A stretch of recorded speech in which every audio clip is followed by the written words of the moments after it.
For my reviews, I have one simple rule. If you don't have anything positive or constructive to say, don't say it at all. Simply put, I don't bash anything without reason or suggesting anything that I think will make it better. I will break that law for smart parts in 3, 2, 1. I will admit, I had some serious prejudices against the Luxe because of the great evil, smart parts. Basically, smart parts equals great guns to shoot, but horrible guns to own, because you'll eventually get shoot down. Smart Parts is the company responsible for dragging the upgrade culture that fueled the autococker market into the electronic paintball market. Basically, they had a good shooting platform and half-assed everything else, taking royalties from aftermarket sales. By the time these guns die, and they eventually do die, no two Smart Parts guns look alike. For some interesting reason, these guns sold well, and for another interesting reason, so did Smart Parts barrel covers. But with that aside, I'm very happy to say that the DLX Luxe is actually a finished Smart Parts paintball gun. So much so that not even Smart Parts wants to call it... What is it? Dude, why are you even talking like that? Well, because it's the Luxe, and the accent helps with that, because, you know, Luxe is fancy. Whatever. The distortion guy sent you something. Ah, well, let's have it then. What must it be? All right. So we seem to have gotten a package from SD Distortion. Let's see what it is. Ah, there's a note. Please make vid on ice. Oh. It's even in the distortion colours. Oh, so it's got a barrel. Nice.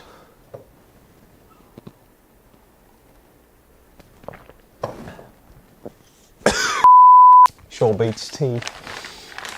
Ah, we've got a Luxe ICE in here. Thank you to Sergio from SD Distortion. We've finally got a Luxe ICE. You see, originally this was... Dude, just cut it with the accent already. Fine. Anyway, let's just make a video on these two guns, shall we? Even though it's quite a departure from the old Luxe in all areas you could possibly imagine, the Luxe ICE still keeps those things that make it a Luxe. While it has kept the general structure of the platform, the ICE's ASA, body style, ergos, trigger, quick release, core, and a few other things are completely different and incompatible with the older Luxes, but also they're more refined and way more forgiving on the user, well, for the most part. A good example of this is the quick release. On older Luxes, you had to guide the drivetrain into its spot and lock it in. With this one, it sort of guides itself, and the pin rides a ramp that doesn't require you to pull the tab, so basically all I have to do is push it in, which is really nice. We can check up on all these new features later, but right now, it is urgent that we find out if the most important part of the Luxe was preserved. That super soft Luxe shot. Still here.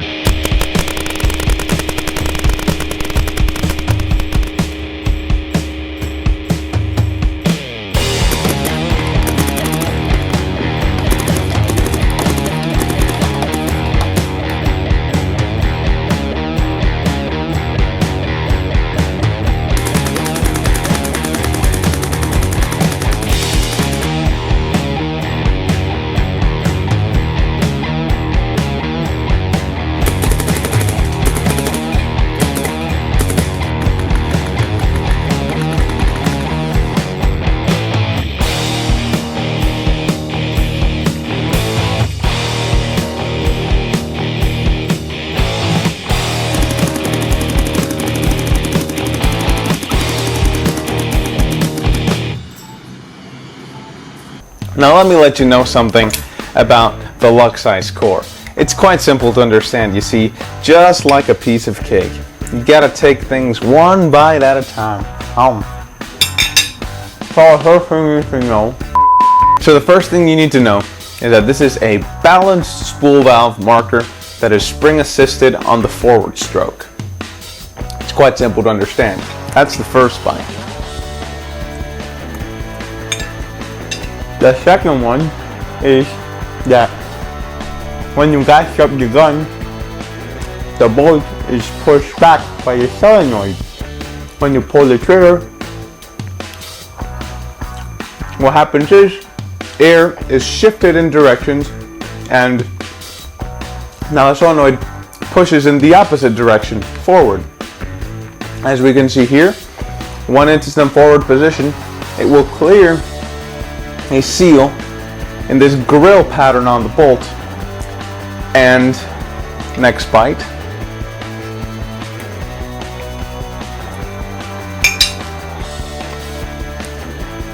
and all the air that's stored in the chamber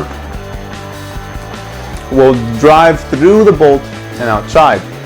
Now, the good thing about this is that it's a very, very controlled shot, meaning that the bolt will slide back and forth at a very slow rate, making it very gentle on paint, very smooth shooting. So, I mean, historically, Luxes have struggled in the cold, so we're going to compare the old Lux with this Lux in the freezer and see how they do.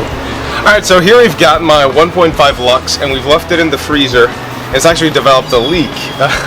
But yeah, the cold has been the biggest enemy for Luxes ever since they were created. The Luxe ICE is supposed to deal with that. So now let's try out the ordinary Lux in the cold.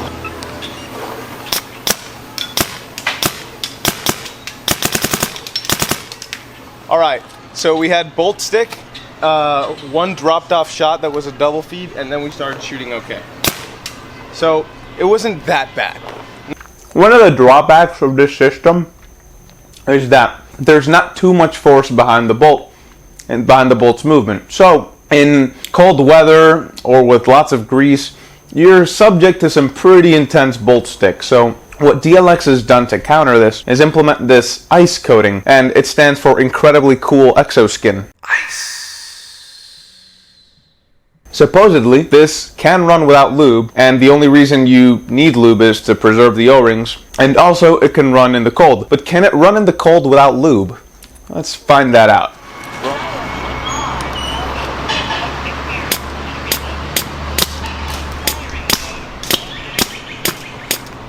Very bad drop off. Now we're shooting okay. Alright, so it did have some very bad drop off. Yep, and it shoots. Obviously, I didn't expect that to shoot in the cold without lube. Something like the Gamma Core can do with so much force, but this doesn't have as much force behind the bolt. So let's actually get it properly lubed up and see how it does in the cold. I bet you it'll do just fine. Yep, now it shot okay. Now it's doing a lot better. It's shooting great. So we can clearly tell that with the help of the ice coating, the reliability on the ice has drastically improved. Something else that I think is worth pointing out that I'm not sure they marketed at all is that the bolt guide actually shuttles, kind of like, think of it sort of like the GO2 and GO3. And what this does is quite simply, when you fire, after you fire the ball, what this does is close the valve even when the bolt is in the forward position. So to demonstrate, you're ready to fire, you fire. As you can see, the bolt is opened up, but the valve will shuttle forward and close. This means that you can overdwell the ice without sacrificing too much efficiency. So what I suggest is to run an incredibly high first shot drop-off protection setting. What this will do is ensure that your bolt finishes its forward throw, allowing you to pretty much have a reliable Lux. Since the valve is closed, you won't waste too much air with that shot, and I mean, a reliable Lux is a pretty sweet deal, and you finally get that with the ice, and that makes me all the more excited to go to the field with it.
Pardon me, but that's bullshit.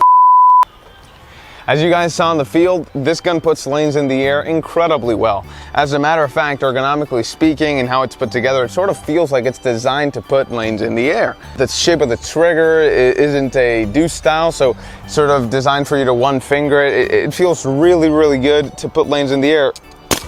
But on the flip side, when gun battling, I wish this gun felt a bit more responsive, or that it gave me a bit more control in how responsive the shot itself is. Just saying, I really love getting into gunfights, and this gun sort of feels like it's slow to the draw. I've mentioned it before, how a spool valve shot feels like it's a build-up of energy. This is a lot like that, so. Now I know that asking for a Luxe to shoot a responsive shot is pretty much asking an apple to taste like an orange. But you can't blame me for wanting this gun, which is pretty sweet, to shoot closer to that fast responsive shot that I really, really like. I'm not gonna hold that against it though, because that is something that this gun was never designed to be. As a matter of fact, in its class, as far as balanced spool valves go, this is one of the best shooting ones you'll find out there. Not just how the gun itself shoots, but also how it's packaged and put together. You can see this in the front grip being at a bit of an angle forward, sort of has the same effect as a rubber grip in locking down the setup. The trigger is now easier to adjust, not necessarily things that make the gun shoot better, but things that will make you shoot the gun better, as I like to say. Now don't take this as me saying that the gun is perfect, because no gun is perfect. There are too many trade-offs to have for a perfect gun to exist. But what this gun does is do the whole pretty before practical thing. Less than the Sharker, and way less than the old Luxe, but still you can tell that it does the whole thing when taking the gun apart. The luxurious look and slightly gimmicky speaker that talks to lonely people. Powering on. Welcome to the Luxe experience. Battery level 80%. Firing mode NXL. Vision off. Comes at a cost in some areas, especially to make space for all these things. Ribbons are still used for the eyes, though to give them credit, you won't have to fiddle with them as much because there is a contact pad between the frame and body. You've got rechargeables that don't last too long just to fit that massive speaker, and it takes too long to swap the battery. Finally, they were just a contact connector contraption away from making the frame to body disconnect wire free. But you know what? A point to make about the ASA, for example, although it is a lot easier to activate than any other ASA on the market. This is a high pressure output tank at about 800 PSI, maybe a bit higher. Piece of cake. And that was actually it's a piece of cake to activate. But what's the issue with it? When it's in the off position, actually that even dragged the magnet out. I guess that's another reason to object this kind of ASA, huh? But the point I was trying to make, when it's in the off position, it can hook onto anything, can accidentally activate it, and I just wish it were packaged a bit better. Dangerous Power, what they did is they hooked it forward, the lever, so it's a lot harder to claw onto something, but this is just too easy to get caught on something, and you know, just something to point out. Then again, does all this I said mean that the gun isn't absolutely amazing? Of course not. This is the best Luxe ever. I just feel those are some missed opportunities that they failed to capitalize on. This is a giant leap from the original Luxe, and Smart Parts or DLX has really earned my respect from it. I can truly say that I'm happy with the Luxe ICE. You know, as I said in the CS1 review, the CS1 and the M2 are guns that I could interchangeably shoot all day and have a wonderful experience. So this gun being one of those three for me is a pretty big deal. So to wrap up, the Luxe experience is a good experience. I enjoyed my time with this gun, but since it isn't mine, I can't keep using it and I've got to send it back. Thankfully, we've got technology that'll do that, so. Powering on. Welcome to the Luxe experience. Bye, Luxe. See you next time.